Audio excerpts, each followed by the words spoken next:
Comme la question de la diversité et de l'égalité entre hommes et femmes, les inégalités de chance à l'école ne constituent pas seulement un problème éthique, elles sont un véritable contresens économique, puisqu'elles conduisent à un capital humain sous-développé, causent lui-même de moins de prospérité, avec comme effet ensuite de donner moins de ressources à l'éducation. Et on voit ainsi se créer un cercle vicieux. Nous avons d'autant moins l'excuse à l'inaction que l'impact d'un investissement dans l'éducation peut aujourd'hui être quantifié. Le prix Nobel américain James Heckman a ainsi démontré que des aides ciblées aux enfants de classe maternelle pouvaient engendrer des rendements annuels de plus de 10% en termes de revenus supplémentaires tout au long de la vie de l'enfant. La force de ce programme est aussi d'avoir un effet d'entraînement sur la génération suivante et d'augmenter la mobilité parce que les enfants ainsi aidés connaîtront une vie d'adulte améliorée, des mariages plus stables, une plus grande probabilité qu'ils élèveront leurs propres enfants dans une famille unie, au moins jusqu'à leur majorité. Et de façon intéressante, une plus grande mobilité sociale tend à être associée à moins d'inégalités globales. C'est ce qu'on appelle la courbe de Gatsby le Magnifique. Donc on fait d'une pierre deux coups en se concentrant sur la mobilité. Ce programme américain, appelé le High School Preschool Project, existe depuis 1962 et suit toutes les générations d'enfants jusqu'à l'âge de 40 ans. On a donc accumulé une base de données assez exceptionnelle sur 60 ans. Les rendements obtenus sont d'autant plus remarquables que le programme est relativement modeste. Il n'aide les enfants que pendant 3 ans, avec seulement 2h30 de classe par jour et 1h30 de visite à domicile par semaine. Mais la clé réside dans le fait de choisir des enfants défavorisés, à la fois de milieu modeste et aussi de QI faible, dès le plus jeune âge, à 3 ans. Les capacités cognitives des élèves mesurées par leur QI augmentent peu, en fait, durant le programme, mais en revanche, la force de caractère, l'éveil, la curiosité, les capacités de réussite professionnelle et d'intégration sociale sont sensiblement renforcées.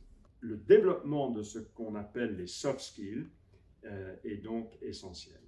On notera que le succès à l'école n'est pas toujours lié au niveau de vie parentale. Comme le souligne Heckman, un enfant économiquement avantagé, mais vivant dans un environnement familial à problème, par exemple manque de présence et de soutien moral des parents, réussira moins bien en moyenne qu'un enfant de milieu modeste, mais évoluant dans un environnement familial qui sait développer sa personnalité et lui forge des traits de caractère bénéfiques. Ce n'est donc pas seulement l'élève qu'il faut aider, mais sa famille, notamment dans les cas monoparentaux où la jeune mère a peu de temps ou peu de capacité à être une bonne éducatrice. Que la famille soit la clé du succès des élèves peut paraître surprenant, mais c'est pourtant un fait bien connu. Dès 1966 aux États-Unis, le rapport Coleman, commandé par le président Johnson dans le cadre du Civil Rights Act, établissait que les caractéristiques familiales, bien plus que scolaires, expliquaient la variabilité du succès au test d'un l'élève à l'autre. Aujourd'hui, la pauvreté chez les enfants coûte aux États-Unis de l'ordre de 1000 milliards de dollars par an, en perte à la fois de productivité, en criminalité et en problèmes de santé. Et sous l'effet de l'augmentation des inégalités de revenus, le coût du logement chasse des centres-villes les familles modestes condamnées à vivre dans des quartiers ghettos.